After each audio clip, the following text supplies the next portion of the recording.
E cá estamos com mais um Sintonia. Gente, estou me olhando aqui de azul, ficou forte, hein? Mas dizem que quem veste azul torna a vida azul, né? E a minha tem sido assim. Hoje, respondendo uma pergunta de um internauta, qual era o tema, qual é o perfil do programa Sintonia, eu diria o seguinte: eu trato de tudo, do céu e da terra. Porque eu tenho muita coisa espiritualizada, tenho muitos assuntos bem evoluídos, tenho muitos assuntos de empreendedorismo, de sagrado feminino, muitos assuntos de saúde, como antroposofia, medicina chinesa, homeopatia. Tenho tudo que você nunca ouviu falar, como síndrome do gêmeo desvanecido, algumas coisas da atualidade, como barras de Access, EFT, Emotional Freedom Techniques. Então eu diria que o programa Sintonia, ele atende qualquer faixa etária, qualquer perfil de pessoa e é para o bem. Ele é conhecido como o programa do bem. E hoje, o que nós vamos falar é um momento, né? O Brasil está numa transição e muitas pessoas ficam assim meio acuadas, não sabendo o que fazer, com receio de ousar. Outras pessoas até que estão faturando, tem alguns setores que estão indo bem e as coisas estão para acontecer. E para mostrar um cenário bastante otimista, um cenário em que a gente possa referendar a esperança, eu trouxe uma pessoa aqui e vão até me acusar de nepotismo, porque nada mais, nada menos, vocês vão saber quem é. Eu vou me permitir, não dizer o nome dele ainda, mas ler dele algumas palavras. Eu conheci a Beth Ripoli no dia 12 de fevereiro de 74. Desde 84, ou seja, quando ele já tinha uns 10 anos, já tinha a sensação de uma mãe batalhadora, trabalhadora, sonhadora e expansiva. Sempre remou muito para educar seus filhos, oscilando sempre também entre a rigidez na criação e o amor no coração. Sempre acertou muito mais do que errou, o que a tornou uma grande mulher. Passamos juntos por muitos episódios. Os mais difíceis foram certamente os que nos trouxeram mais experiências. Eu vou encurtar. Torço para que todos os seus planos se materializem, tanto emocional quanto profissionalmente. Ela nunca deixará de sonhar, ser e buscar. Nessa empreitada, nesse nosso plano, espero sempre acompanhá-la. Giuliano Ripoli PR. Eu tenho o prazer de estar trazendo hoje o meu filho Giuliano, que vai dar um oi aqui para os nossos internautas. Giuliano, olhando para aquela tela ali. Boa tarde, gente, tudo bem? Eu fico até emocionada de ouvir essas palavras, porque ouvir de um filho tudo isso é para o coração ficar assim, né? Ó. E o que nós vamos falar hoje? Eu trouxe o Giuliano, por quê? Ele é um profissional do mercado financeiro há mais de 20 anos, tem muita experiência. Já foi empreendedor corporativo, sócio de várias empresas, com destaque para Credit Suisse, na Reding Grifo, XP Investimentos, e atualmente ele é investidor anjo em 5 startups. E sócio da GP3O, que é uma consultoria de investimento e investimentos. Ele já formou muita gente e participou de muitas histórias. Lançou um livro, que nós vamos falar daqui a pouco, e ao longo da sua carreira, do seu empreendedorismo, ele foi adquirindo tanta experiência que hoje ele virou referência. Vive na Globo News, dando notícias, e toda semana ele escreve no blog Pra Cima Deles, no portal da Infomoney. Vai falar sobre os desafios do nosso cenário brasileiro. O nosso tema de hoje é encontrando oportunidades frente aos desafios do atual cenário brasileiro. Como está para você, Giuliano, o atual cenário brasileiro? Bom, o cenário brasileiro, atualmente, a gente está num cenário de mudança, né? A gente teve uma mudança de um grupo partidário, de pessoas novas no poder, novas vamos dizer assim, numa expressividade tão grande, né? Então, o Bolsonaro, a gente passou os últimos mais ou menos 16 anos com uma coligação PT-PMDB e em cima de um discurso de combate à corrupção e de combate à velha política, o Bolsonaro foi eleito no ano passado com aproximadamente 1/3 da população brasileira votando ao lado dele, com um discurso bem forte para a direita, né? Em contrapartida ao discurso muito forte de esquerda que a gente estava tendo ali no final do governo da Dilma. Então, mais que o discurso de extrema direita, extrema esquerda, que a gente pode falar depois, eu acho que quando vem uma mudança para o país, surge uma expectativa, uma esperança muito grande, né? E a gente sabe que para a economia se movimentar, para a economia voltar a caminhar, é preciso ter consumidores aptos a consumir, consumidores confiantes de que o Brasil vai melhorar, que eles podem investir seu dinheiro em algum bem, em alguma coisa nova, que ele não fique esperando recuperar o emprego, né? A gente está falando de 13 milhões e 600 mil desempregados, mais ou menos, 3 milhões e meio. Então é muita gente desempregada, é muita gente com medo do futuro. E muita gente com medo de investir também. Com muita gente com medo de investir. Então quando vem um governo novo, a tendência é que melhore-se o cenário, pelo menos com a esperança das pessoas renascendo. Sempre, né? Então o que você, na sua opinião, frente à sua experiência, qual a sua expectativa?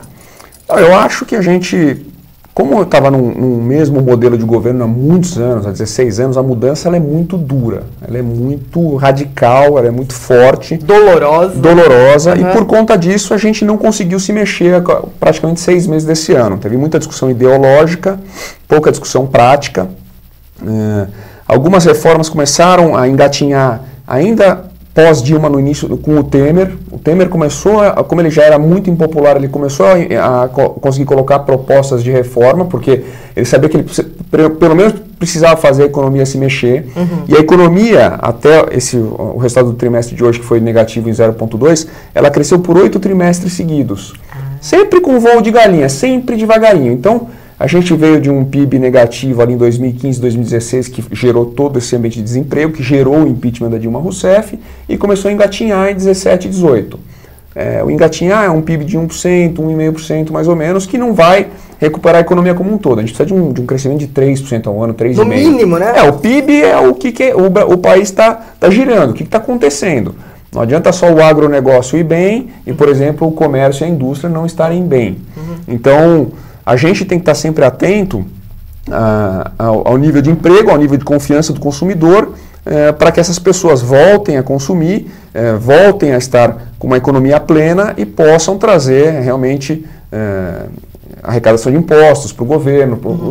Os estados, os municípios hoje estão todos quebrados, dependem do governo federal. E o governo federal tem os buracos fiscais, os buracos aí da Previdência que estão sendo comentados, e é nesse ponto que eu acho que o brasileiro está depositando sua esperança nesse momento. E na sua opinião, você acha que com a reforma trabalhista que está no Congresso, com a reforma tributária, a Previdência, tudo isso aí vai ajudar realmente, como é a expectativa do ministro Guedes? A reforma trabalhista começou ali no governo Temer, já está indo bem, né? Já tivemos bons resultados em cima disso. Aquele negócio de leis trabalhistas, que todo mundo ia lá pedir indenização em cima da empresa, em cima do patrão, isso aí já melhorou bastante. Teve uma mudança nas políticas sindicais, que já melhorou bastante, mas, vamos dizer assim, o Brasil é um ente vivo, né? Tem essas negociações, velha política, nova política, e o que é preciso é se fazer política. São vários grupos dentro do Congresso, são mais de 500 deputados, quase 100 senadores, são pessoas de diversas partes do Brasil com diferentes interesses, com diferentes eleitores, então não adianta querer canetar, né, como o Bolsonaro está dizendo que quer fazer, não adianta também... Né? Tem que discutir, né? Tem que ter um debate e não adianta chamar o povo na rua toda hora, porque isso aí não acaba bem. O importante é ter um debate bastante qualitativo e dentro vamos dizer assim, da aposta do governo Bolsonaro, ele trouxe alguns ministros muito qualificados que era onde o governo dele deveria se pautar, que seria o Paulo Guedes, o ministro da Economia, o Sérgio Moro da Justiça, o ministro do Transportes, está indo muito bem. É mesmo? E tem as pessoas que são muito, vamos dizer assim, extremas, né, que estão vindo com um discurso que foi o caso do ministro da Educação, que no primeiro momento foi um fracasso, já estamos no segundo. A ministra Damares, né, que está tendo um discurso mais forte. O ministro do Meio Ambiente, que está mexendo também em vesperos. Então, tem um discurso que é bastante ideológico e tem um discurso que é realmente prático, que o país sabe, o país e todos esses deputados de diversos partidos, ainda que o discurso seja diferente, sabem que o país precisa caminhar e precisa dar um start nisso. O start que está todo mundo esperando, o que se fala mais é a reforma da Previdência. A reforma da Previdência não vai resolver o Brasil de cara, né? Precisa de muito mais coisa para o Brasil. Mas é um start mesmo, Sem né? Sem dúvida. E o que você acha, assim, você como empreendedor, esse momento atual do Brasil, ele é um Brasil de muitos monopólios? O Brasil ele é muito monopolizado, isso é um pepino enorme para nós brasileiros, contribuintes.